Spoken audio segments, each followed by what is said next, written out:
Stephen A. Smith Show starts right now.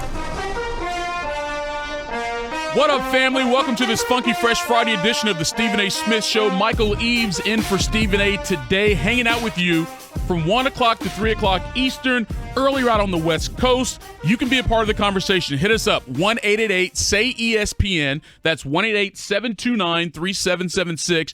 You can also hit me up on Twitter, at Michael Eaves. You know, it's a Friday, and we try to be kind of chill on a Friday. Like, I'm dressed down today because it's Friday. But so much is going on between last night, some games tonight in the NFL, and also what's happening this weekend. This could be a very busy, packed show, so I do want you to be a part of it. Again, say ESPN, 888-SAY-ESPN, 729-3776, or hit me up on Twitter. A couple of things I need to talk about today. DeMarcus Cousins, a gut punch to me yesterday when I heard the news. We'll talk more about that coming up a little bit later as well. Ohm Youngmisuk is in Vegas. He's going to join the program later to get a little more of a sense of how that played out. I had a very interesting Uber/Lyft incident yesterday, and it got me thinking about some of the funnier ones I've had, and I want to hear from you as well. You can hit me up on Twitter with those or give us a call as well. And also, this Jay-Z NFL thing continues to linger, and I have some questions that I can't get past, and maybe you can help start of the NFL season. So I have a couple questions, and I need your help with those as well. But the first thing we have to talk about is what we saw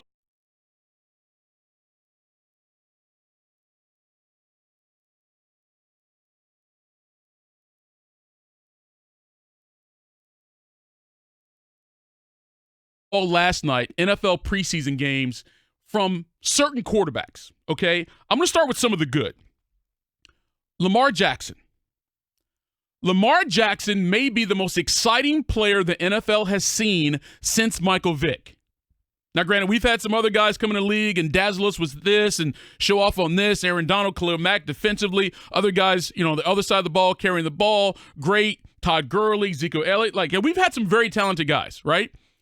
Lamar Jackson may be the most talented, most exciting player from a unique package standpoint that we've seen since Michael Vick. Did you see what he did last night? Now, granted, the play did not count because it got called back on a flag, but everyone saw what happened. And it was very reminiscent of the play when he was in college at Louisville against Syracuse that eventually catapulted his Heisman campaign and led him to taking home the hardware. He jumped over a dude. First, he juked a dude, then he jumped over a dude and scored a touchdown. Again, it got called back, but nonetheless, the athleticism that he displays on a regular basis is ridiculous. And again, I believe he's the most exciting player we've had in this league since Michael Vick. Here's a problem, though. Y'all won't let Lamar Jackson live. When the conversation about Lamar Jackson is had, so many people want to talk about, well, he's not a good thrower. He runs too much, blah, blah, blah, blah, blah. Just let the man live. He took this team to the playoffs last year. He came in subbing out a guy who won a Super Bowl at the quarterback position with this very team in Joe Flacco that was struggling at the time. Lamar Jackson comes in, and what do? They go to the playoffs, right? But everyone looks at Lamar Jackson like he can't do this, he can't. Why are we focusing so much on what the man can't do or hasn't shown yet at this level? He just started last season. Let the man live and just enjoy what he's bringing to you. I mean, if you're a Ravens fan and he took you to the playoffs last year, you have to feel some level of confidence that that's going to happen again, right? The question you may have from a concern standpoint, and I get this part, he runs too much, so he's going to get hurt. Okay, fair question to have for Coach Harbaugh. Are you running him too much? Now, he set a record last year for most rushes by NFL quarterback, right? And all the talk in Baltimore, like, we're going to chill on that a little bit. It's not going to be as much this year. But when he does run, look how exciting it is. It's production that the offense needs. So why are you tripping? Let the man live. If this is how he plays, this is how he plays. If he gets hurt, he gets hurt. But if this is effective and defensive coordinators are looking at this Ravens offense like, man, what are we going to do with Lamar Jackson if he starts to run, right? That's a problem. But stop focusing so much on what certain players can't do at certain positions and look at what they can do and what they are doing. If you're an NFL fan, why do you not want Lamar Jackson out there running the ball? Did you see what he did last night? He jumped over a dude. Again, he did in college. I mean, even after the game, of course, they played the Packers, and Aaron Rodgers went up to Lamar Jackson and said, I love watching you play, man. That was pretty spectacular. Aaron Rodgers, MVP Aaron Rodgers, Super Bowl champion Aaron Rodgers enjoys watching Lamar Jackson play. Now, he did say at the end, slide a little bit. And that is good advice, clearly, because even if Lamar Jackson is going to run, he can't be trying to juke out every dude. He can't be trying to run some guys over. If he continues jumping over them, I'm here for that, though. But you do have to protect yourself as a quarterback based on the value that you have to your team. Clearly, Lamar Jackson understands that. But what makes great players great, besides work ethic, talent, ability, all those things, usually is also instinct. How do you play that position? What are you doing at that moment that distinguishes you as special? Okay? For Lamar Jackson, at times it is running. Now, maybe they won't have as many design run plays for Lamar Jackson. But as he said last night, it was a four-man rush. They gave him a lane, and he took it. Okay? Any good quarterback would do that if there's no one to throw the ball to. But if you get Lamar Jackson in open field, that's a nightmare for opposing defenses. You ask anyone who's ever played defense. Ask Ryan Clark. Ask Teddy Bruschi. The last thing they want to do is chase down a dude like Lamar Jackson. So again, let the man live. If this is how he becomes effective at this position, if this is how he continues to get the Ravens in the playoffs, then that's what's going to happen. I'm not saying, John Harbaugh's got to have 15 design run plays for Lamar Jackson. That's probably not a good idea. But if he takes off when the opportunity presents itself, I think that makes a lot of sense. Now, Harbaugh said he probably won't run as much. Or I take it back. It was Team owner Steve Biscotti who said that. He's going to run as much this year, right? John Harbaugh's like, I don't know about that. Brian Billick, former NFL head coach, was on Golick and Wingo earlier this morning here on ESPN Radio, and this was what he said in terms of what you can expect from Lamar Jackson this season.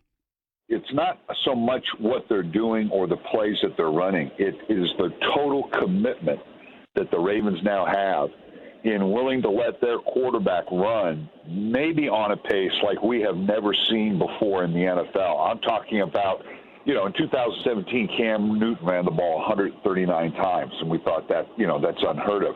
We're talking 180, 190, maybe 200 carries on the year for Lamar Jackson. 200 carries? Now, he had 147 last year, okay? That was the NFL single-season record, which broke Cam Newton's mark that Brian Billick referred to. 147. Now, again, he didn't start the entire season as a starter, right? Remember, he came in place of Joe Flacco, and he got to 147. So because of that, Brian Billick's like, all right, if he did 147 last year, he's probably going to get more because he's going to start from the beginning. I don't know if 200 is a number or not. All I know is this. He will be most effective if the threat of the run is always there, okay? If he is a threat to run, that changes the entire dynamic of the defense. If he is a threat to run, maybe it will improve his passing numbers. But either way, stop focusing on what this man can't do in your eyes or the old NFL establishment's eyes and pay attention to what he can do. And clearly the Ravens understand his value because where they drafted him, and they were the ones who benched Joe Flacco in favor of Lamar Jackson. So they understand the value that he brings as opposed to looking at the things he doesn't, okay? Let the man live. And if living requires him to run, maybe it's 200 times this season, then it's going to happen. But I will say, Aaron Rodgers is absolutely right, Lamar. You got to slide a little bit, just a little bit. Let's go to Kyler Murray and the Cardinals. Number 1 overall pick. Speaking of a team seeing value in someone and making moves to put them as the focal point of their team, drafted him number 1 after just taking Josh Rosen the year before out of UCLA. They moved him out to make Kyler Murray the undisputed starter of this team. Now, he had some issues last night. 2 false starts in the first quarter based on his cadence and clapping. Okay, now clearly that is a point of emphasis for the NFL because you don't really see those plays called that often. I mean, we've seen a few through the years, handful here or there. Drew Brees has gotten flagged for it. Aaron Rodgers has gotten flagged for it. But also, he's a rookie. So you have certain referees who have not seen Kyler Murray play before, and he's adjusting to a new level of competition, a new offense, all these things. So these are things that work out. They work out themselves in the preseason, all right? So I'm not going to get too caught up in the thing with the hands and clapping. I'm not, because that's a minor adjustment, okay? That's just about awareness and everyone getting familiar with what's happening. And even Kyler Murray said, and I agree with him here, it's the defensive responsibility to watch the ball, not watch me, all right? So, again, he don't think it's a big deal. Cliff Kingsbury probably doesn't think it's a big deal. But what is a big deal is how Kyler Murray is coming along in this offense. Again, you have to give this team a break because everything is new, right? New coach, new system, new quarterback, all right? So you have this mutual respect and affinity between Cliff Kingsbury, and Kyler Murray. So clearly they are all in on what's happening, but it is new for everyone involved. So Kingsbury could have an offense, look at Kyler Murray from a distance back when he was in college and think about how it's going to play out. But once you get him in the huddle, get him on the sidelines of the practice field, blah, blah, blah, trying to implement this stuff, it's going to take time, okay? The issue, though, is how much time will you give, not Kyler Murray, but Cliff Kingsbury's new offense? If you are a Cardinals fan, clearly one season, fine, da-da-da. But if it doesn't pan out after next year, are you like, this is over, this is bad, this is a bad move? If you're going to be invested, as the team clearly is, in Kingsbury, based on what they did to get him, and Kyler Murray, what they did to draft him number 1 overall and then move out Josh Rosen, you have to give them time, right? Yes. But are you concerned about what you've seen so far? He was, 3 for 8 last night, his second preseason game, just 12 yards. He did have a short run, I think, like 4 or 5 yards or something. Have you seen enough of him to have a better idea of what you're going to get from him long term if you are a Cardinals fan? Now, Rex Ryan was on Get Up earlier this morning, and he had some pretty good criticism of this Cardinals offense. And in Rex's mind, you see what you see right now, you're going to see that all season long. Kingsbury says, wait till week 1. Oh, I can't wait to see week 1. Why? What will week 1 look like that'll be different from last night? Nothing. They're going to get whipped week 1. That's the problem. Look, this guy, everybody talks about this great offense and all that. Yeah, if it's fantasy football and you want points and hey, yardage, that's great. How about wins? All right, Kingsbury, let's face it, had the best player in our league. He was 13-16 with Pat Mahomes at quarterback. In college. How about you worry about wins? Worry about wins. That's what matters for quarterbacks, right? Quarterbacks are judged in the immediacy by their wins, not their yards, not their touchdowns. That just adds to the resume for greatest of all time conversations or Hall of Fame conversations. In the immediacy, right now, it's about wins. But the expectation that the Cardinals are going to come out the box racking up a bunch of W's, to me, is absurd. Like, what would make you think that? New team, new coach, new quarterback. It's not about wins and losses right now for this team. That's going to take time. But it is about the development of this offense to say this is a viable option in the NFL.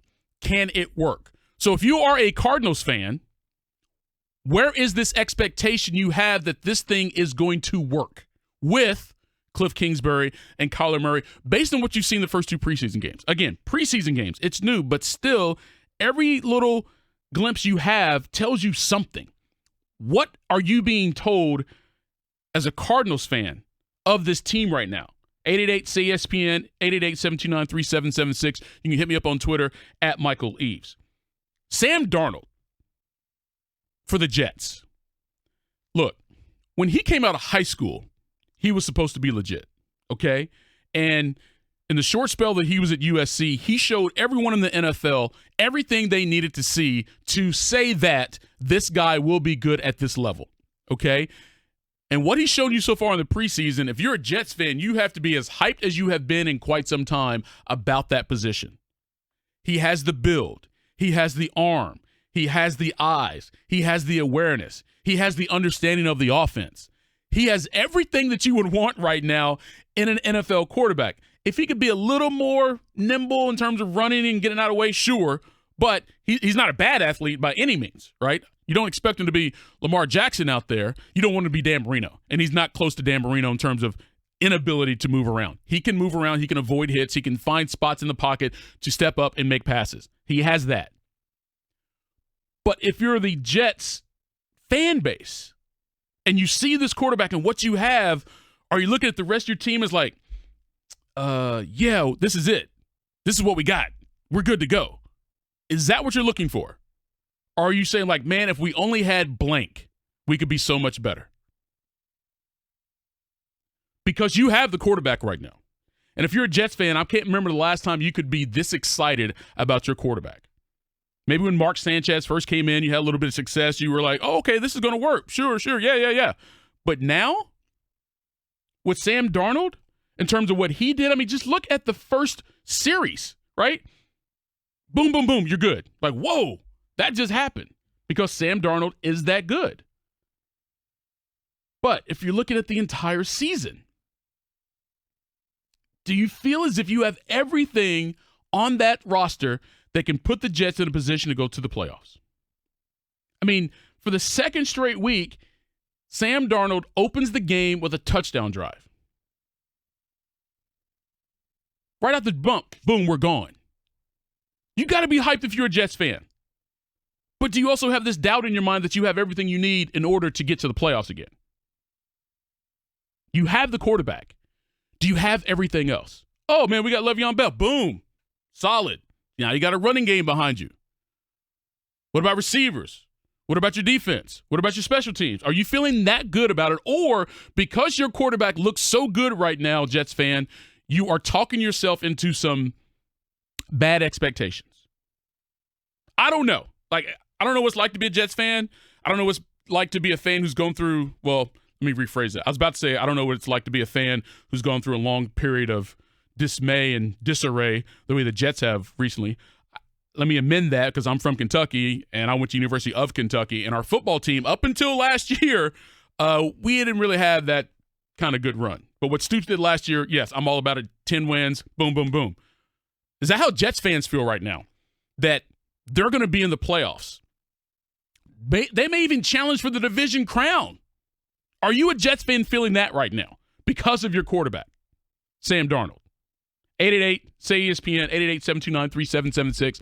Hit me on Twitter at Michael Eaves. One other question about quarterbacks. Eagles fans, tell me you're not worried.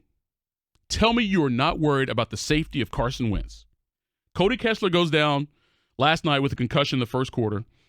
You lost another quarterback to a broken wrist. Carson Wentz is not going to play in the preseason because the last two seasons he's not been able to finish the regular season because of injuries, right? You look at your offensive line right now. How worried are you, not just about the season as a whole, but the future of your franchise because of the money that was invested in Carson Wentz? And if he gets hurt again, how concerned are you? Carson Wentz is the future of this entire organization. So much money was spent on the extension for Carson Wentz, it will affect every other transaction this team makes for the next, 3-4 years at least, right? If he is not healthy and you are not getting the return on that investment, what does it do for the entire team? You have to be concerned if you're a Jets fan. If you're an Eagles fan with the offensive line right now. How can you be successful if Carson Wentz is running for his life back there? Or, God forbid, if he gets hurt again. Philadelphia, what is that level of concern? Because you saw what happened to Cody Kessler last night. Oh, yeah, but, Carson Wentz is better. He can move around. Can he? Last two seasons, he got hurt. Couldn't finish the regular season. Didn't play in the Super Bowl. That is what you're facing right now if you're an Eagles fan. You have one of the best quarterbacks in the league, right? But if you can't protect them, what difference does it make? So, Eagles fans, what is your level of concern? Hit me on Twitter, at Michael Eaves. You can join the conversation as well, 888-SAY-ESPN, Stephen A. Smith Show brought to you by Pennzoil Synthetics, taking synthetic motor oil performance to a whole new level. Make the switch to Pennzoil Synthetics today. Coming up, we're going to talk about Boogie Cousins and the gut punch that his injury had to me personally, but also as a Laker fan. How are you feeling on that? That's coming up here on the Stephen A. Smith Show. Hey, friends, let's talk about Noah. Last year, he had a fast food delivery job. The hours were garbage, the pay was worse, so he went to My Computer Career. In less than 6 months, Noah started his IT career. Now he's in line for his second promotion. Is your job garbage? Go to mycomputercareer.edu and take the free career evaluation today. You could start your new life as an IT pro in as little as 4 months. Classes meet just twice a week. It's not rocket science. I appreciate the fact that Eric Reed's heart's in the right place. I truly do. I appreciate the fact that Colin Kaepernick's heart may have been in the right place. I truly do.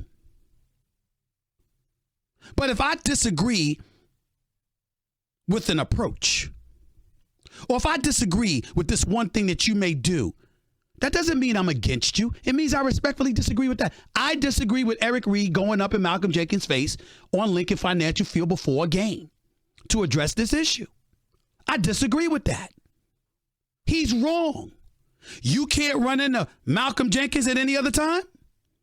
You're going to jump in his face before a National Football League 1 o'clock game on a Sunday afternoon on the field in Lincoln Financial Field in Philadelphia to address this?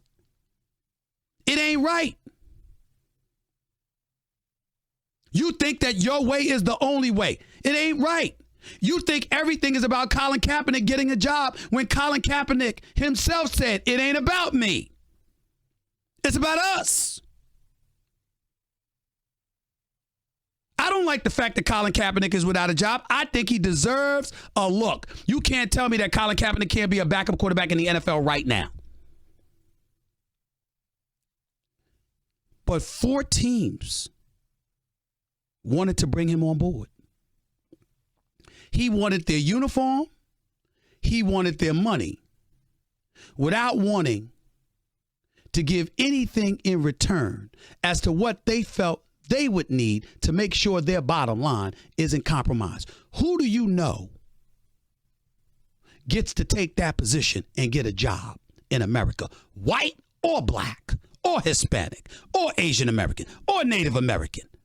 Jews, Gentiles, doesn't matter. Who gets to do that? Who gets to have their hand out for somebody else's money and before they even get it, say, look, kick rocks. I'm going to do what the hell I want to do. Suck it up and deal with it, but give me your money. Who gets to do that? Who gets to do that?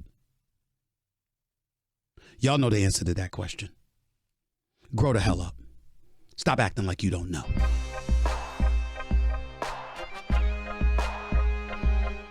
What's been the biggest challenge transitioning from the college game to the NFL? Guys are bigger, faster, stronger. Windows are tighter. Kyler Murray tonight, 3 of 18 for 12 yards, and plenty of people, and you know who you are, saying, man, this game is too fast for the Heisman Trophy winner from Oklahoma. That's only week 2. Week 1, he goes 6 of 7, and oh my gosh, Kyler Murray's going to revolutionize the game. And this week, too short. That college offense isn't going to work in the NFL. This is the world we live in today. The Stephen A. Smith Show on ESPN Radio is presented by Progressive Insurance. Guests on the Stephen A. Smith Show appear via the Shell Pennzoil Performance Line. What up, family? Still rolling with you here on a Friday. Michael Eaves in for Stephen A. Smith today. You can join the conversation, 888-SAY-ESPN. That's 888-729-3776. You can also hit me up on Twitter at Michael Eaves. ESPN Radio presented by Progressive Insurance. Quote, buy, and save on home insurance with the Progressive new Home Quote Explorer only at Progressive.com. I want to talk about DeMarcus Cousins here shortly, but a real quick story that I want to share with you that happened to me yesterday. You know, it's 2019. Most of us, I wouldn't say most of us, a certain generation of us have used Uber or Lyft or some other rideshare program up until this point, right? I often use them when I travel, but also when I'm just going out with friends. There's no need to be drinking and driving, so I go out.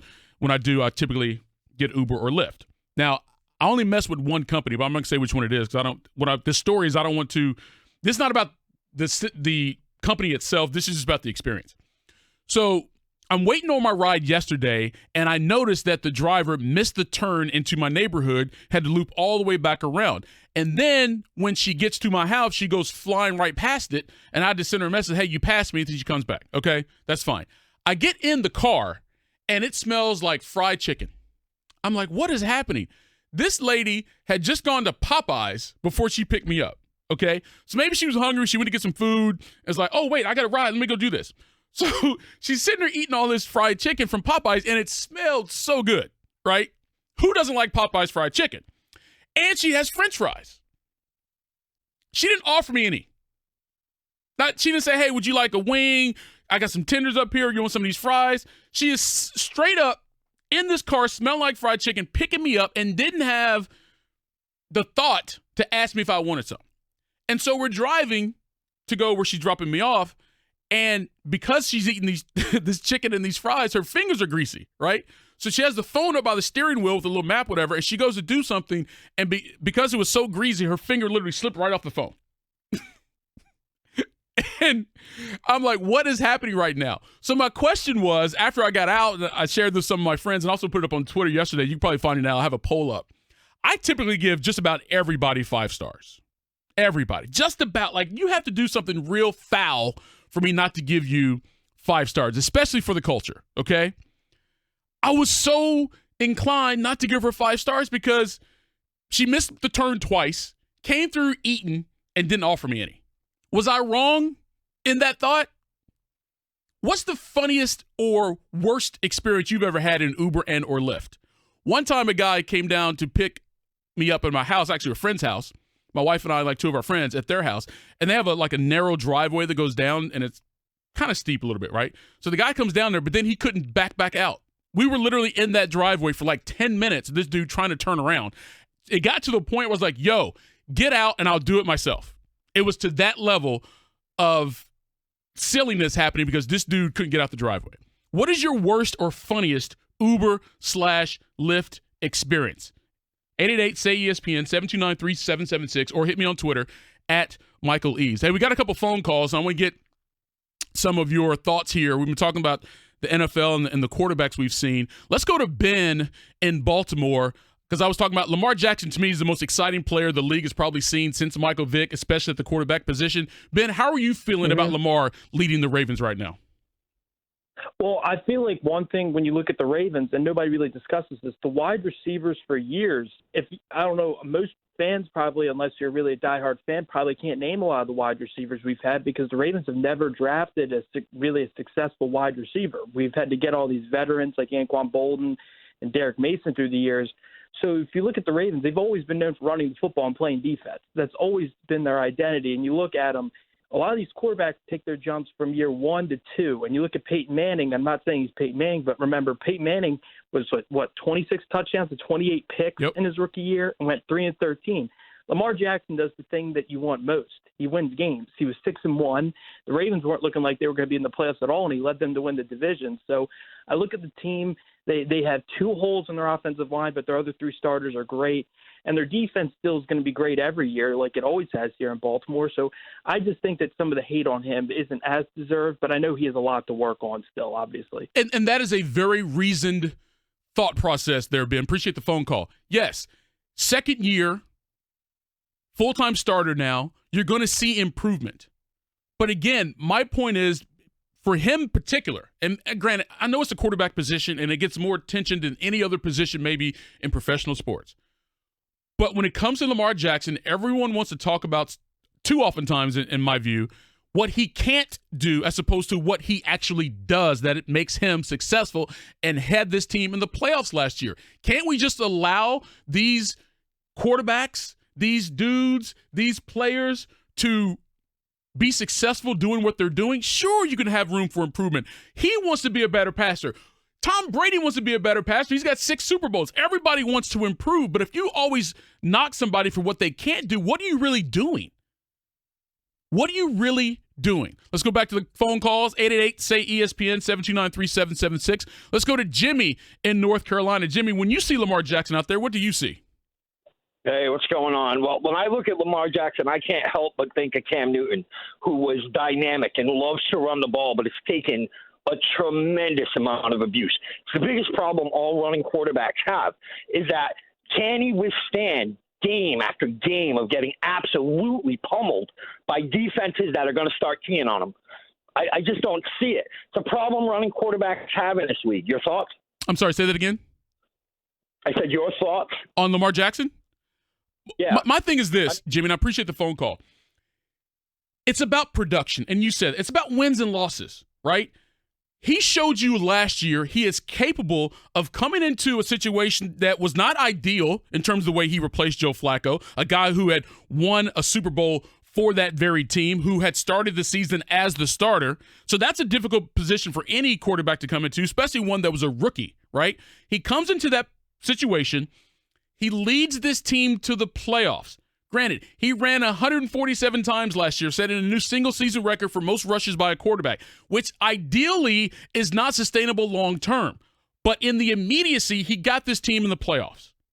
This year, you expect him to improve all facets of his game, especially as it relates to passing. That should happen because he is that talented of a quarterback. So much so that the Ravens saw him as the future of this franchise. So if they believe in him, clearly there's indication that he can do all the things that people are saying right now that he can't do. But he doesn't have to be Tom Brady. He doesn't have to throw it like Drew Brees. He doesn't have to be like those great players to still be effective and maybe be a Pro Bowler, maybe lead this team to a Super Bowl. He has to be the best Lamar Jackson he can be, and if that is running the football sometimes, so be it. But we always want to knock dudes for what they can't do. This kid was successful last season as a rookie, taking this team to the playoffs. Oh, but he can't throw. He can't throw it downfield. Too many turnovers, blah, blah. He got him to the playoffs. Was Joe Flacco taking that team to the playoffs last year? Tell me one person who thought that. Who was going to take the Ravens to the playoffs last year? Joe Flacco or Lamar Jackson? It was Lamar Jackson.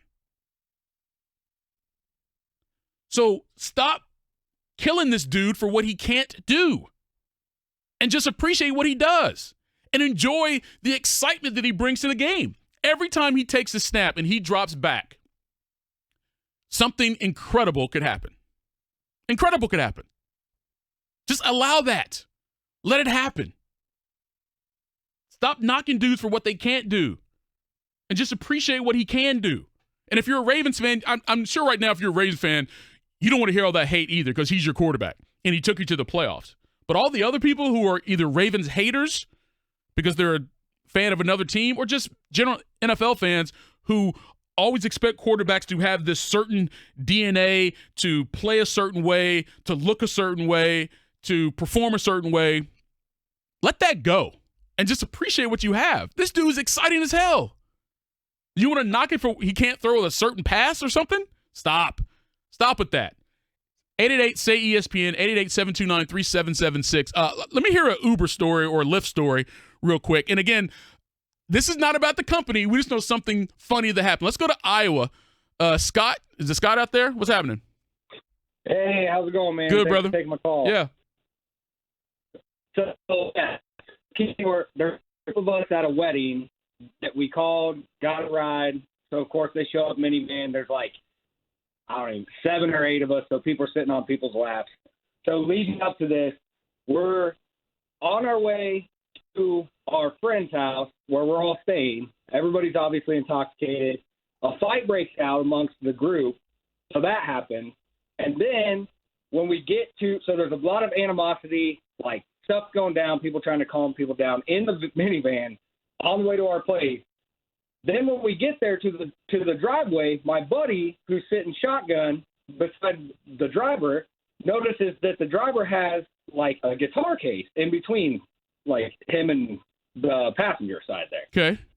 So he asked him about, like, hey, what's going on with this, blah, blah. And the dude, he's like, we get the song if we tip you some money. And he's like, well, how much are you going to tip me? And my buddy's like, well, that depends on how good your song is. So he proceeds to play a song that is F-word his ex-wife name, which is Donna. So he plays this 3-minute song on his guitar in our driveway called F You Donna. Wildest ride I've probably ever had in my entire life. Scott, appreciate the phone call. I was a little worried about where that story was going there for a moment. He's like, how much? Oh, I got a guitar. I got a song for you. And it was, okay, that's pretty funny. What are some of your craziest Uber/Lyft stories? Hit me up on Twitter. I got a couple of them here I'm looking at, and I'll read through some of those coming up a little bit later as well. But what is your craziest one or worst one? Like I got trapped in a driveway because the dude couldn't back the car out. So that happened to me once. We'll take all those calls and those tweets as well. Stephen A. Smith Show here, ESPN Radio. Hey, if you missed any of the opening segment, go check it out on demand in the Stephen A. Smith podcast, brought to you by the Capital One Quicksilver Card, earning unlimited 1.5% cash back on every purchase everywhere. What's in your wallet? Coming up next, why this injury in particular to DeMarcus Cousins. Jack Del Rio was the head coach and the weapons he had around him. And what I mean by that is not just on offense, but the guys they got out there that play defense, and that's critical on any team's success. So last year I pretty much viewed the Oakland Raiders as almost an expansion team because of, the approach they took in trading away some of their key players and their key weapons as a football team, and then not able to replace them until the 2019 draft, which they've done now. So, and some of the cap room and money they spent on veteran football players in the NFL, I think they spent about $55 million, just revamping the skill positions on offense. I think the draft they utilized. They did take the first round pick, running back out of Alabama, Josh Jacobs. I think, yes, John Jacobs, and I think that's going to be, that's a quarterback's best friend is the run game. So I look for Derek Carr and I look for the Oakland Raiders to be a much improved football team here in 2019.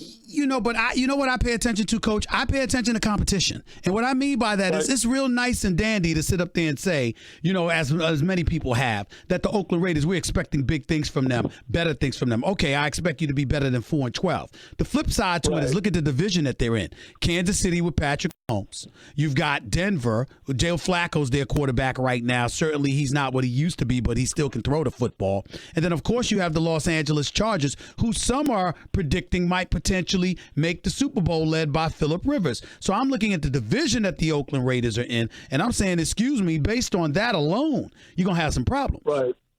Yeah, I'm not picking them to win the division for all the reasons you just mentioned. There's no doubt. I think Denver, let's not forget, in my opinion, will have the best defense in the division.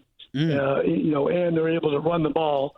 But at the end of the day, you're right. I just think they'll be more competitive within the division. I think they'll be more competitive with everybody on their schedule.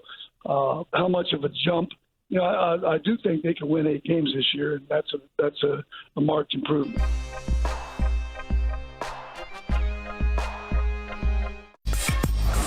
The Stephen A. Smith Show on ESPN Radio is presented by Progressive Insurance. Guests on the Stephen A. Smith Show appear via the Shell Pennzoil Performance Line. Michael Lee's in for Stephen A. Smith today here on the Stephen A. Smith Show. Thanks for hanging out with us on ESPN Radio, the ESPN app, and also ESPN News. We've been taking some of your phone calls at 888-SAY-ESPN, 888-729-3776. And also hit me up on Twitter at Michael Leaves. Time now for Straight Talk, brought to you by Straight Talk Wireless. And I mentioned earlier, for those of you not familiar with me, where I'm from, I am from Kentucky, and I went to the University of Kentucky. So I have strong Kentucky ties, clearly, and especially to the basketball program, which is obviously one of the best in all of sports in terms of success. So because of that affinity and that relationship, sometimes people think there's a bias that I have towards Kentucky, or that because of that affinity that you don't see things a certain way. I'm going to put my Kentucky ties to the side for a second about this story, because it centers around someone who played at the University of Kentucky, and that's DeMarcus Cousins. I've met Boogie a couple times. I don't know Boogie, right?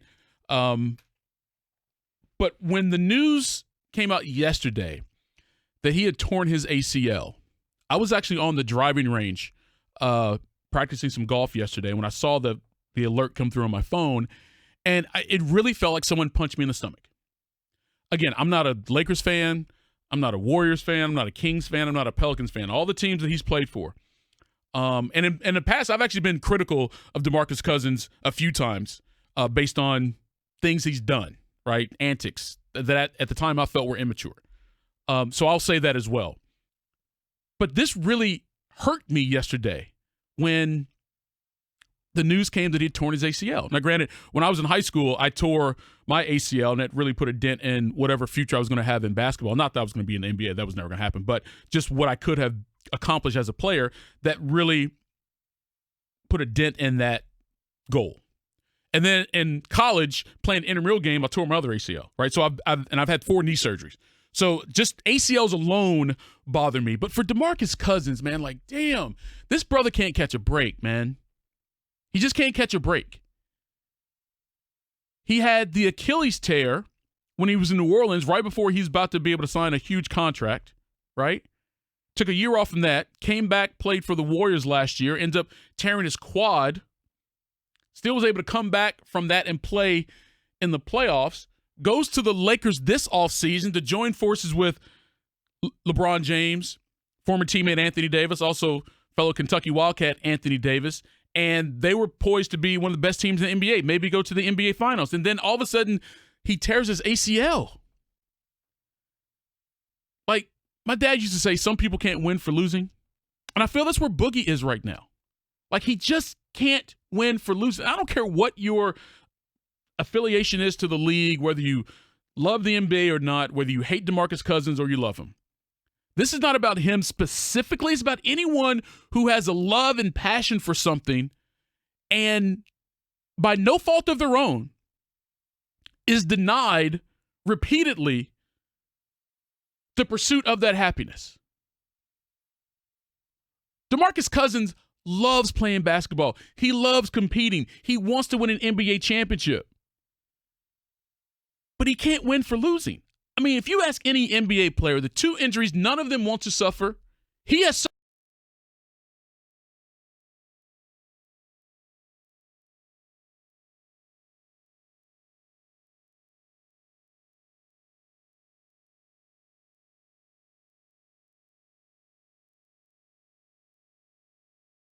and you had some clown say he's going to end up arrested or in jail, all that stuff. None of that happens with DeMarcus Cousins. None of that has happened with DeMarcus Cousins. He is a good dude.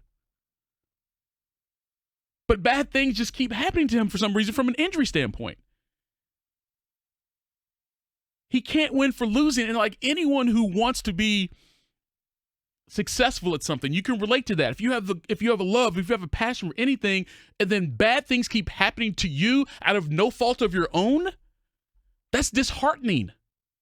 But this dude keeps coming back and keeps coming back, and this happens to him yesterday. It hurt. We're going to talk to Ohm Youngmisuk about it coming up a little bit later. He's in Vegas right now. The Straight Talk Wireless, everything for less, only at Walmart. Still to come here on the Stephen A. Smith Show as well. This Jay-Z NFL thing is still, I wouldn't say bothering me, but I have some questions that I can't get past, and I may need your help. Michael Lee's in for Stephen A. on the Stephen A. Smith Show, ESPN Radio. Host, the Stephen A. Smith Show starts right now. What up, family? Hour number 2 here at the Stephen A. Smith Show on a funky, fresh Friday edition. ESPN Radio, ESPN app, and ESPN News. Michael Leaves in for Stephen A. today. You can join the conversation. 888-SAY-ESPN, 888-729-3776. Also, hit me up on Twitter if you want to, at Michael Eaves. Hey, baseball season rolls along. Tune in tomorrow as Aaron Judge and the Yankees host the Indians, presented by Indeed. Coverage begins at 12:30 Eastern. That's 9:30 out west on ESPN Radio and in the ESPN app. Laker fans, where are your emotions right now after the news of what happened with Boogie Cousins yesterday? You had high expectations because you have Anthony Davis joining LeBron James, but you also had Boogie Cousins, and you got him for cheap. So the expectations were high already, and then he comes in to join the squad, and then you hear the news yesterday that he got hurt.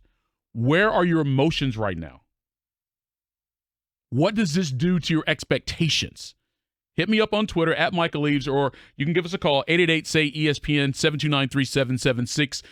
Going now to the phone lines, Ohm Youngmisuk joining us. He's out in Las Vegas where Team USA is getting prepared for the upcoming World Championships. And Ohm, I read your piece on ESPN.com just moments ago, and I tell everyone listening they can do the same thing or go through the app. Clearly, this was a devastating news nugget for the entire basketball world out there in Vegas to absorb. What was it like when the news started to trickle through? Yeah, I mean, it was almost kind of like a dark cloud was hanging over Team USA's practice yesterday here in Los Angeles at the Lakers facility. It was like, no matter how you feel about DeMarcus Cousins, like if you liked him, if you didn't like him, no one ever wants to see a player go through 3 injuries in 2 years, right? All to the same leg. The Achilles was devastating enough, Mike. Like, I spent some time around Boogie last year kind of working on a story about his rehab. He had to learn how to walk again after tearing his Achilles. I mean, he had to basically, I think it was only a few days after his surgery, he was literally trying to take baby steps in his backyard with his trainer with what was felt like a 25-pound cast around his leg. He had to learn how to pick up marbles with his toes, which was excruciating pain for him every day for basically, he had to pick up 20 marbles and then move them across the room. And he just wasn't able to do that, all just to get back on the court the first time. Then he gets back, starts to play well, and then he tears his quad in the playoffs, comes back from that in the playoffs, the same postseason, and now he has this, and he was looking in terrific shape. Draymond Green had said to him, he saw him a week ago when they were in the Bahamas, and Draymond said to him, "You look like Kentucky Boogie. I haven't seen you this slim and this fit since then," and I couldn't wait to see him destroy the rest of the league. And now, there's some wondering if DeMarcus will be able to bounce back from 3 catastrophic injuries to the same leg. And that's the thing. And that's a very good point you bring up, Ohm, because my thing is he's already suffered 2 injuries that no NBA player would ever want to suffer one of, and that's an Achilles and that's an ACL. He's got 2 of them, and you mentioned the quad is all in the same leg in a span of about 2.5 to 3 years. The dude just can't catch a break, and you feel like he was just wanting to play so badly, and this happens. I don't care if you're a Boogie fan or not, how you cannot feel some type of pain for what he's going through is beyond me. But let me ask you this, Ohm, because you are in Los Angeles, you are there in the shadow of Staples Center, and what the expectation was coming into this season. How is this news being received by Laker fans there in LA who had the thought that maybe they could go to the NBA Finals this year? It's in the middle of the summer, so you're not getting as much reaction, but they're upset. Because I think, this is a low risk, high reward this thing for the Lakers that not a lot of people were expecting much for Boogie, but you also knew at his worst, he could get you a double-double on any night. And if he was good, then you could see maybe flashes and signs of the guy who had a triple-double when he went down and tore his Achilles in New Orleans. This is a guy who looked good enough at times where he had basically he could probably give you 16 points, 10 rebounds in limited minutes. Defensively he might have been challenged with his mobility because of all the injuries he went through.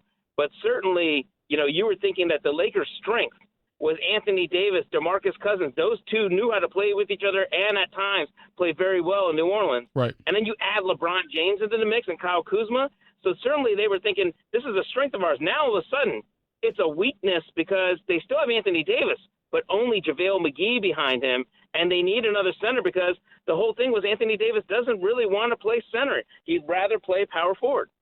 Exactly. And because he is so versatile, it's better for him not to play center because he can do so many other things from different spots on the floor. So that was actually a bonus to have DeMarcus Cousins alongside Anthony Davis because of that dynamic, and you got the whole LeBron James thing in there. So I wonder from a Lakers standpoint and the fan standpoint, I'm going to ask your professional opinion on this, Ohm. You've covered this league for quite some time. So coming into the season, based on what they had done, the Lakers, I believe, were the 2nd betting choice behind the Clippers as in terms of the favorites for the NBA title. How devastating is this to their chances of getting to the NBA Finals? I'm not going to go as far as and say it's devastating, but it's a blow. And Steve Kerr actually used that word, that it was a blow to the Lakers because, by come playoff time, DeMarcus Cousins would have been removed from his Achilles injury for about a year and a half, I believe. Or no, even longer than that. And so, you feel like, he would kind of be approaching that time necessary to kind of rebound from an injury like that, and then maybe he would be hitting his stride. And they would have a guy load management is going to come into play with the Lakers. LeBron James, Anthony Davis, they're going to have to be load managed this season. To have DeMarcus Cousins on that floor and be able to throw the ball into him and know that you're going to get some easy buckets, well, that's something that basically I think, they could look forward to and have some mismatches there. Frank Vogel had a lot of his success in Indiana with Roy Hibbert and David West. And while it's a different NBA now, a much more open one that seems to really kind of minimize the big man, I think Frank Vogel was looking forward to some of the matchups he would have with those two guys. Ohm Youngmisuk, ESPN Lakers reporter, joining us here on the Stephen A. Smith Show, ESPN Radio, and the ESPN app. Let me switch gears while I have you, Ohm, to USA basketball as a whole. A lot of the stories we've had, leading up until now is about the guys who aren't there as opposed to the guys who are there. What is the vibe right now around this team as they're getting ready to try to win a world championship? I think they are trying to very much prove to people that they're good. I think there's a lot of doubt around this team, especially around the guys that are trying to make this team.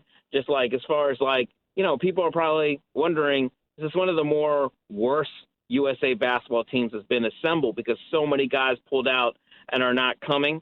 So I think, and then you got a lot of young guys that probably were, like Kyle Kuzma was I'm not even supposed to be in consideration for him. I'm not supposed to be here. And so I think there's a lot of guys like that, De'Aaron Fox, even Kemba Walker to some degree, they have something to prove. They want to show that they're good. And even a couple of days ago, we watched a scrimmage, and it was only a 10-minute scrimmage, but they got drilled by the select team, which is made up of G League guys. And so I think they want to show hey, we're not bad. We're better than this, and people think that we're really bad. Right. And that's sometimes we get caught up on the wrong side of things. You know what I'm saying? But I was talking earlier about Lamar Jackson. People concentrate too much on what he can't do versus what he can do. And it sort of seems to be the way with USA basketball. It's we're concentrating more on who's not here and who is here and what they can accomplish going forward. But it is still, it's not the Olympics, okay? Let's be real. It's not the Olympics. And even when we had the Olympics in Brazil, there were some guys who didn't want to play that year. I mean, you can't get all the guys you want each and every year. But nonetheless, last time I checked, this is still a damn good basketball team. Yeah, look, you still have Kemba Walker on that team. Donovan Mitchell, who I think is going to have an outstanding World Cup if he's able to stay healthy. I think he's had a pretty strong camp here. And, of course, you have Greg Popovich. And you got NBA players who are young and up and coming. I think, Jerry Colangelo is looking at this and seeing a bunch of 22 and 23-year-olds and kind of equating it to 2010 and 2012 when they had some big names pull out and they kind of had to see maybe what the next generation had to offer.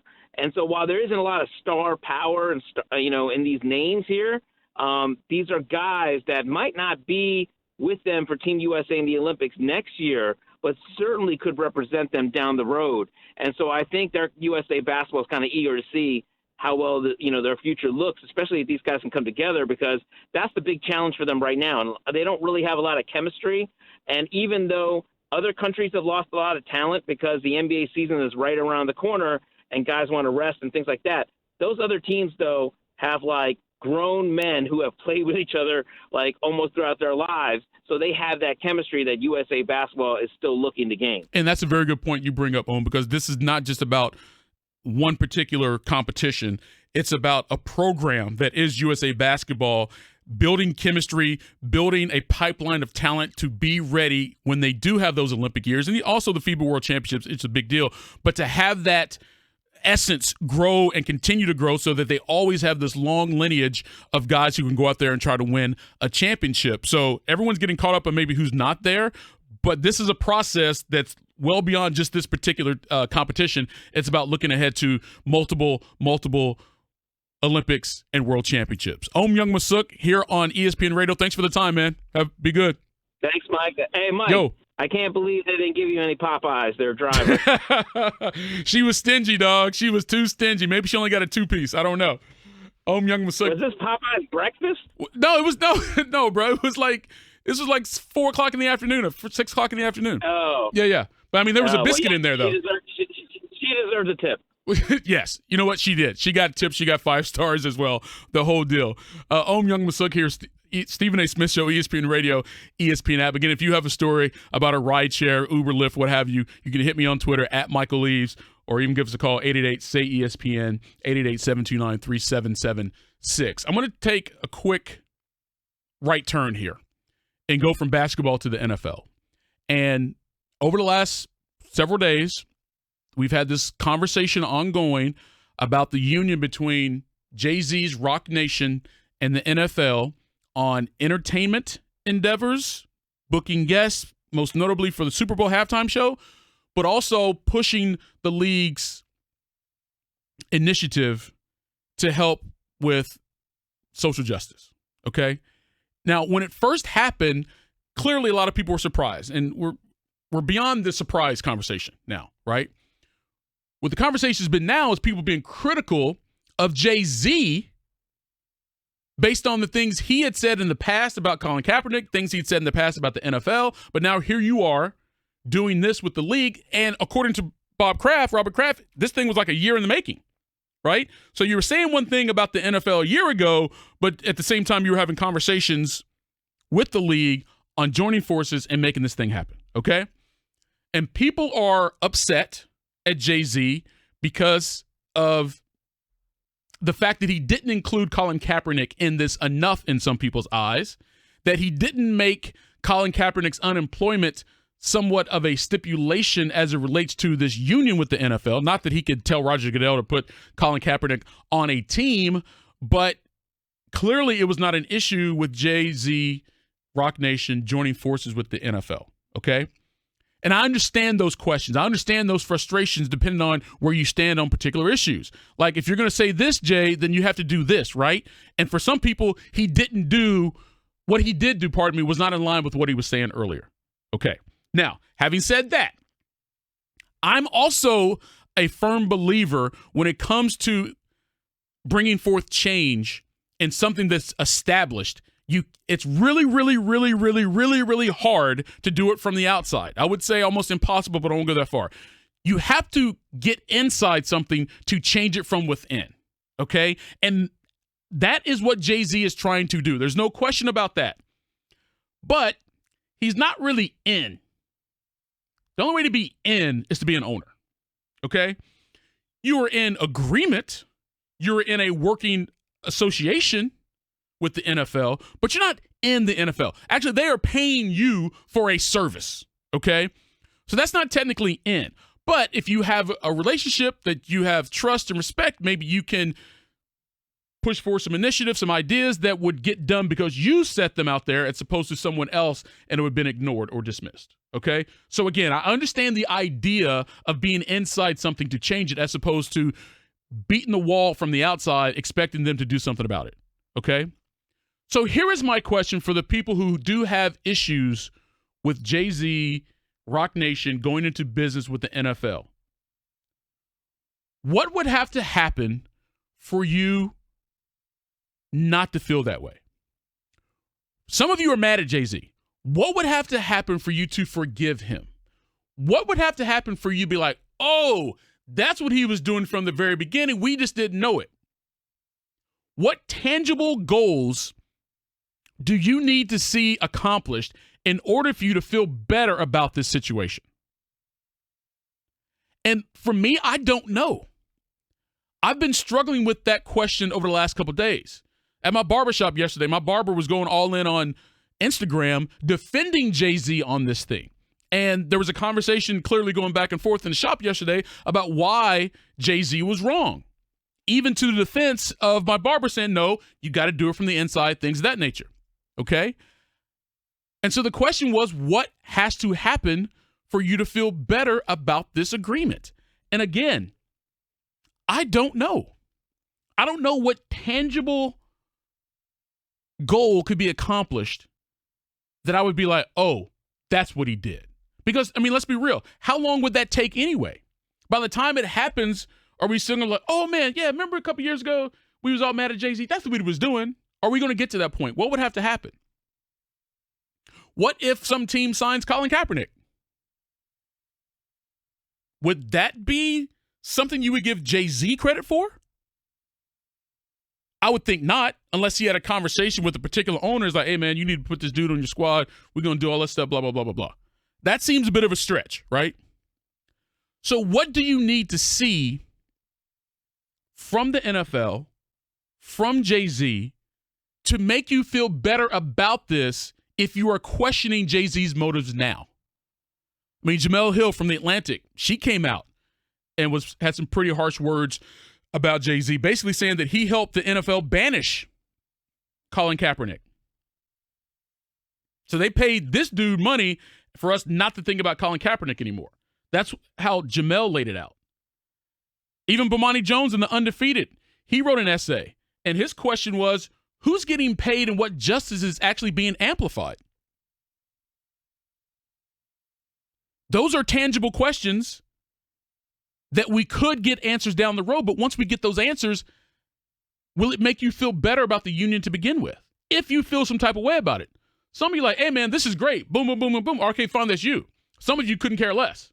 That's also you.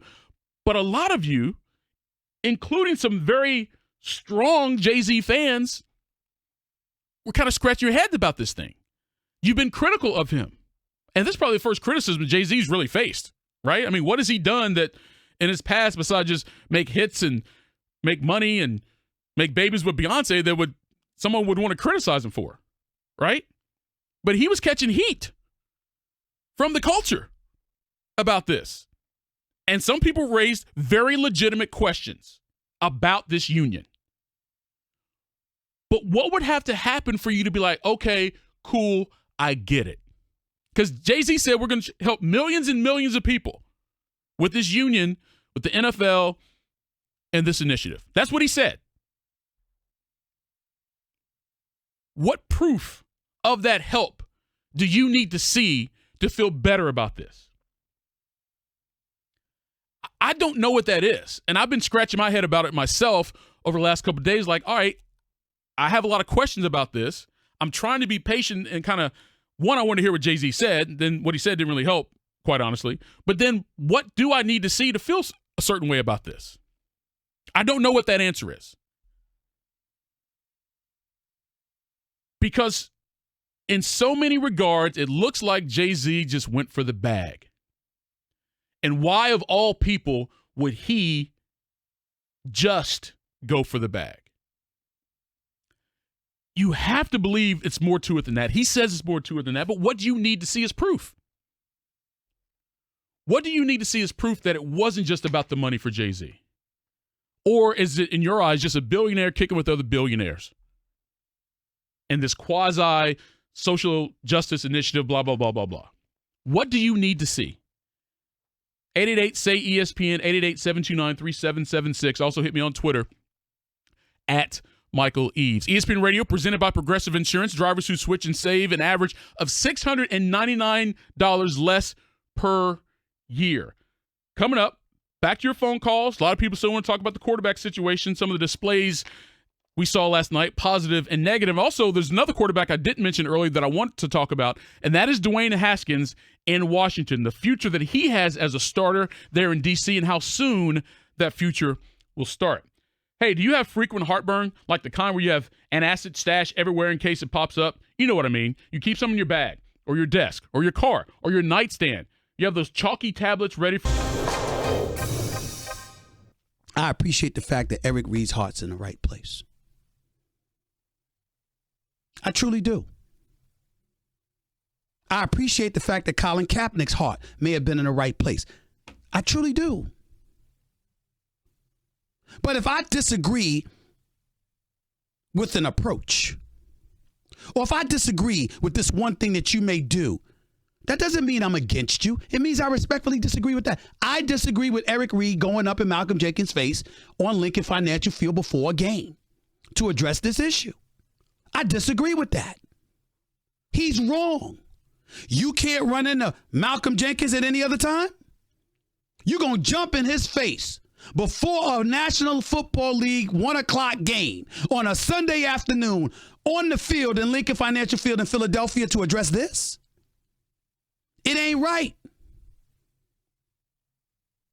You think that your way is the only way. It ain't right. You think everything is about Colin Kaepernick getting a job when Colin Kaepernick himself said, it ain't about me. It's about us. I don't like the fact that Colin Kaepernick is without a job. I think he deserves a look. You can't tell me that Colin Kaepernick can't be a backup quarterback in the NFL right now. But 4 teams wanted to bring him on board. He wanted their uniform. He wanted their money without wanting to give anything in return as to what they felt they would need to make sure their bottom line isn't compromised. Who do you know gets to take that position and get a job in America? White or black or Hispanic or Asian American or Native American? Jews, Gentiles, doesn't matter. Who gets to do that? Who gets to have their hand out for somebody else's money and before they even get it, say, look, kick rocks. I'm going to do what the hell I want to do. Suck it up and deal with it, but give me your money. Who gets to do that? Who gets to do that? Y'all know the answer to that question. Grow the hell up. Stop acting like you don't know.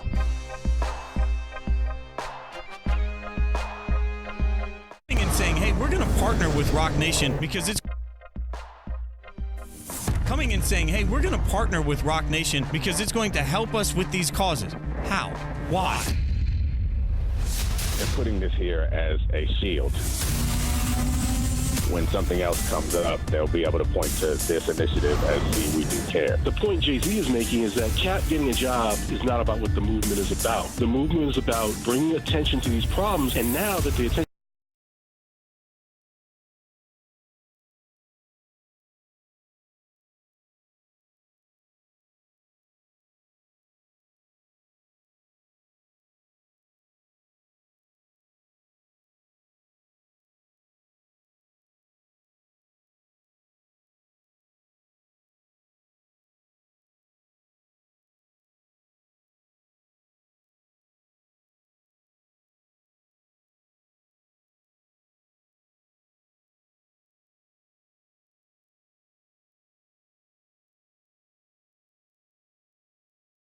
Jay-Z, Rock Nation, and NFL coming together.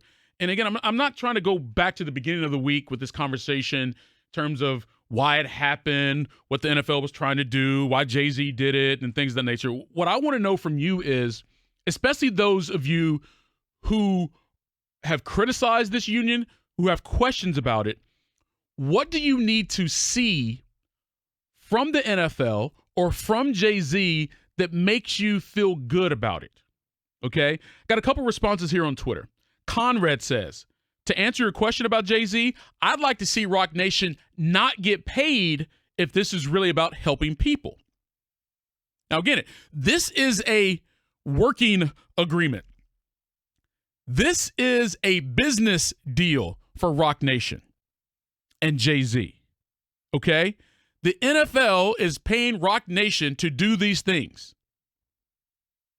Music entertainment endeavors, most notably getting acts for the halftime show of the Super Bowl, but also helping them with their initiative from a community standpoint, okay? This is a transaction. There is money involved in this.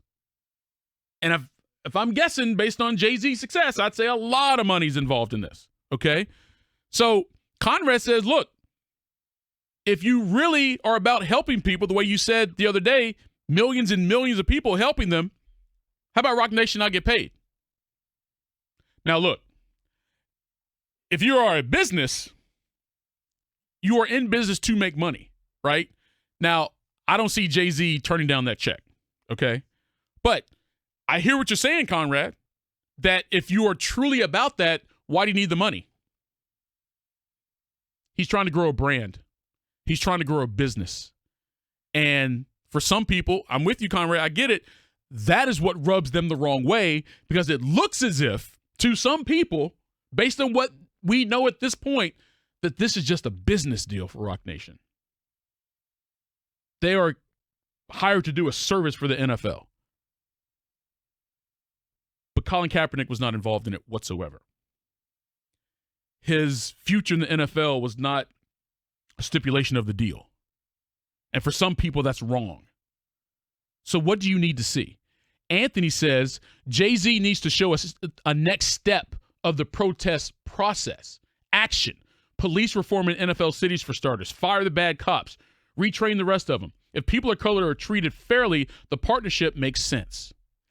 But how long will it take for you to see those things, though, Anthony? How long will it be in your mind or someone else's estimation that the people of color are treated fairly in these respective communities? And how do you measure that? Now, the one thing on here that is tangible, you say, is fire bad cops. If that is something that you personally want to see to make you feel better about this. Jay-Z can't do that. Roger Goodell can't do that. So from what they can do, what do you need to see? Joe says, I think it's going to be a we'll know it when we see it thing with Jay-Z in the NFL. I don't know what they will do, but I think we'll recognize it and we'll accept it or we won't. What is that? What do you have to see in order to feel better about this union between Rock Nation and the NFL?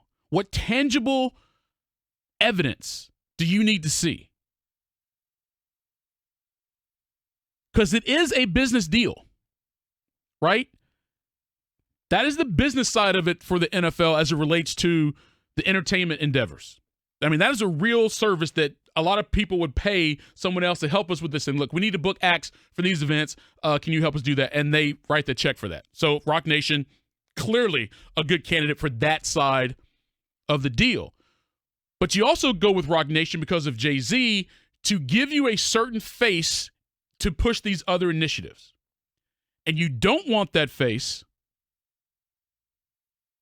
to be Colin Kaepernick if you're the NFL, because it hasn't gone well for you in that regard. You had the lawsuit that he filed against the league for basically blackballing him. There wasn't a verdict, but there was a payment. There was a settlement. Colin Kaepernick got paid. The NFL's like, you know what? Either we see what you're saying and we didn't do everything we could have done here, blah, blah, blah. We don't want this thing to go to a judge. Here's some money. Let's just call it a wash. That's what happened with the NFL. That was their last dealings with Colin Kaepernick. But the only reason this initiative is even going on right now that was put together by the Players Coalition, which also didn't involve Colin Kaepernick, is because of what Colin Kaepernick did. So, for some of you, you feel some type of way about what Jay-Z is doing with the NFL with no involvement whatsoever from Colin Kaepernick. That is a legitimate question. I get it. But what do you have to see from the NFL, from Jay-Z and Rock Nation in the future that will make you look back and say, you know what? I'm cool. He did the right thing. We didn't see it at the time, but now I understand what was happening. What is that? I don't know. But even if it is something that is tangible, how long will it take for that to happen? Change in this country, of all places, is kind of slow. Let's be real. Just think about the things that have changed in your lifetime that you look back, it's like, man, this was obvious. Why did we do those things back then and now? It took a while, okay? And what people are also asking to happen, quite honestly, the NFL and Jay-Z alone can't do. They can lobby, they can push, but they can't go into certain communities and make certain cops treat black people a certain way. They can't do that. So what do you need to see from this agreement that will make you feel better about it? I don't know what it is. I don't. I've been thinking about it the last couple of days myself. It's like, what is it? What do I need to see? I'm trying to give Jay-Z the benefit of the doubt here. But I understand the criticism that he's caught from Jamel Hill, from Bomani Jones, from a lot of other people, including huge Jay-Z fans. I just don't know what that answer is. And, unlike one of our Twitter followers earlier said, Joe, we'll know it when we see it. Will we, Joe? I don't know if we will. I don't know if we will. Now, Matt chimes in. He says, not every business deal has to be perfect. It's a win for the culture by definition. The NFL could have partnered with the NRA. Instead, the influence will come from Mr. Z. Jay-Z, Sean Carter. Now, the NRA analogy is silly for what the NFL is trying to accomplish, okay? But what some people are saying, Mac, is that they chose Jay-Z to make everyone forget about Colin Kaepernick. So, how do you feel about that? And what would you need to see from Jay-Z for you to feel as if he didn't forget about Colin Kaepernick? Because if it wasn't for Colin Kaepernick, this thing wouldn't happen. And I'm not talking about this particular union. Well, that wouldn't happen either. But the initiative that the Players Coalition put forth to the NFL, now the NFL is behind. None of that would have happened without Colin Kaepernick. So, as Jamel Hill said in The Atlantic, Jay-Z basically helped the NFL banish Colin Kaepernick.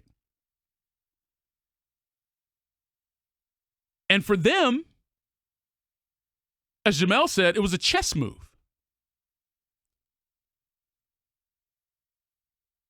And believe it or not, even though football is the NFL's primary business, Jamel says, chess is the game it plays best.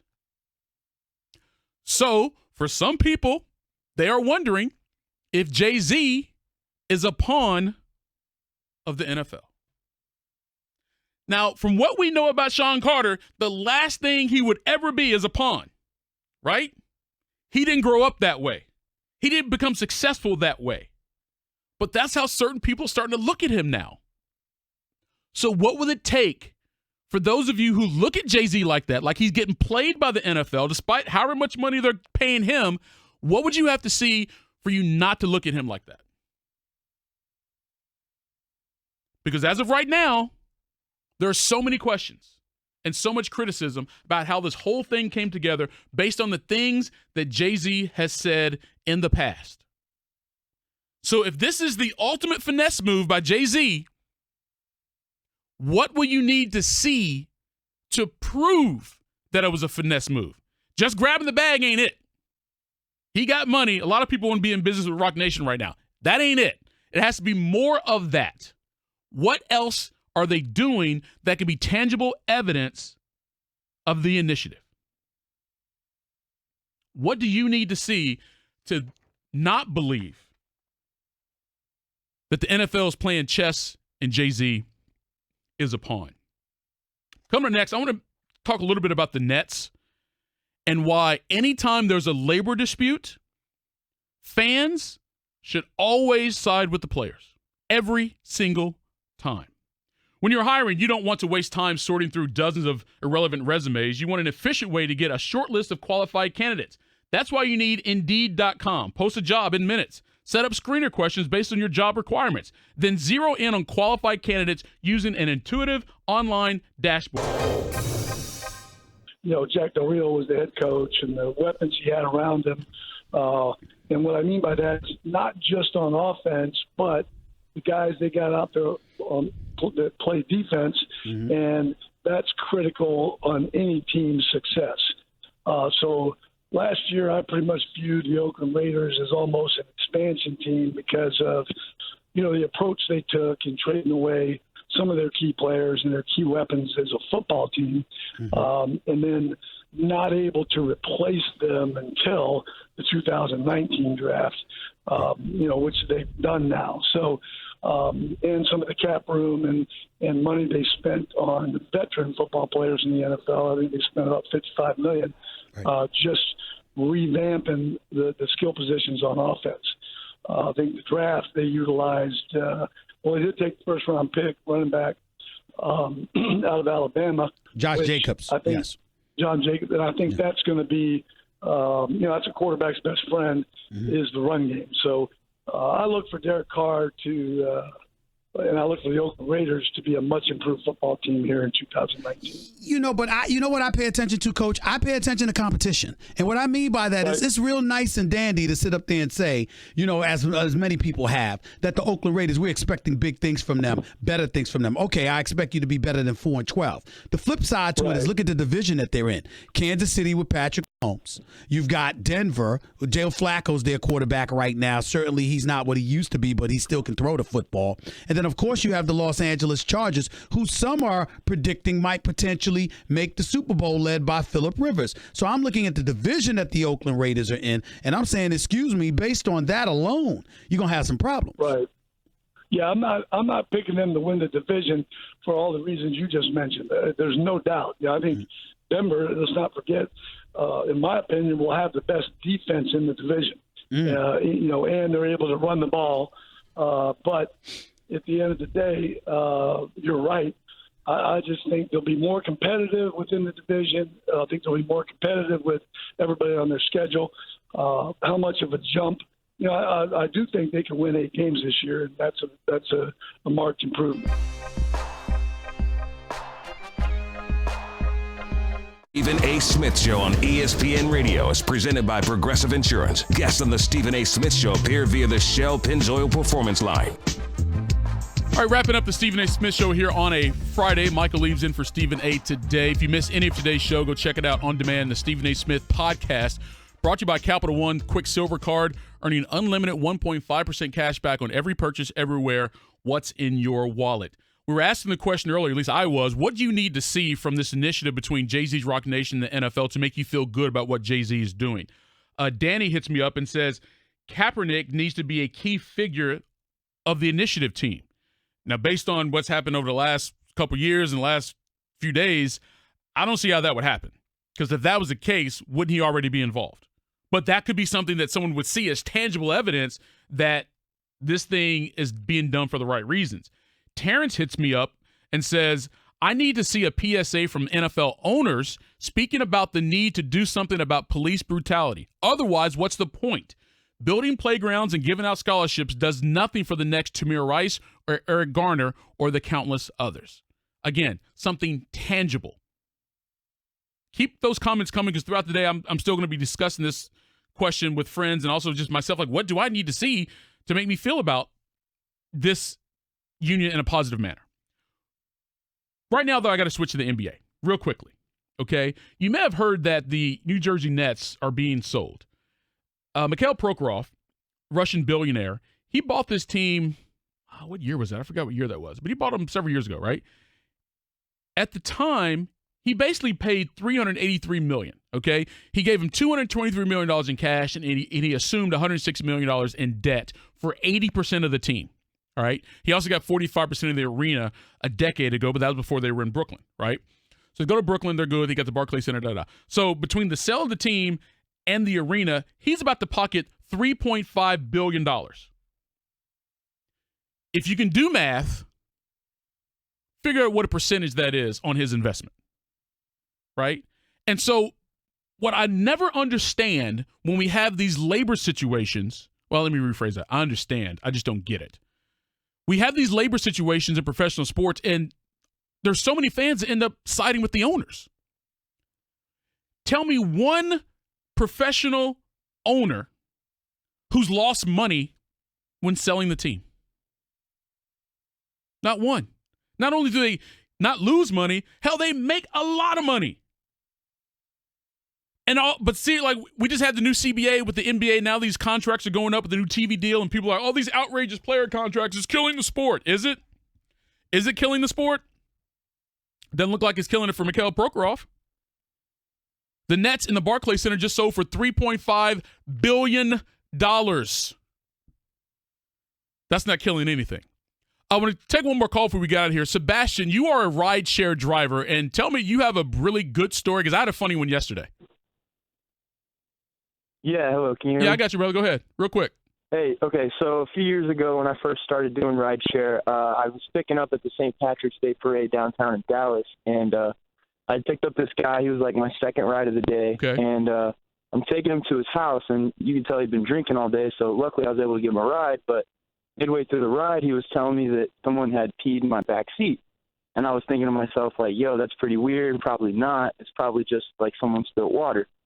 And throughout the ride, it was probably 15 minutes. It was probably a 15-minute ride. Throughout the ride, he's like, no, dude, like someone peed in your car, like definitely pee. And I'm sitting there thinking, like, no way, it's got to be water bottle, you know, someone spilled water. And so we finally get to his apartment, and he's like, yeah, I'm going to help you clean it up. And so he gets out, and like he gets out of the car, and he's like, oh, yeah, actually all my towels are dirty.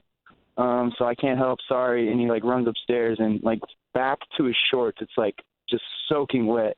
And I finally get back there and it's like, it's definitely pee. And I'm almost positive the dude peed himself in my car. So. Sebastian, thanks for the call. And I apologize that you had to go through something like that, because oftentimes we talk about these rideshare experiences, like there's the bad drivers, right? But there's also the bad passengers. So that's interesting. If you don't pay attention to the comments, check out your rating on certain things. And I will say this, I have a really high rating on one of the particular ones that I use. I have a really high rating. I don't like to talk a bunch, but I try to be respectful of their car, because you're getting a ride in somebody's car. That's really what it is. Look, I hope you enjoy some rideshare this weekend. That means you're out having a really good time and being safe. Thanks for the calls. Thanks to Ohm Youngmisuk, who joined us earlier here on ESPN Radio. A lot of questions going into the weekend. NFL quarterbacks. Got some games tonight. Daniel Jones, what's he going to do? And also, don't forget, UFC 241 going down this weekend as well. 2 really good fights on the main event. I'm Michael Eaves in for Stephen A. today. Thanks for hanging out with us. Hope you have a tremendous weekend. And I'll see you on SportsCenter over the weekend. ESPN Radio.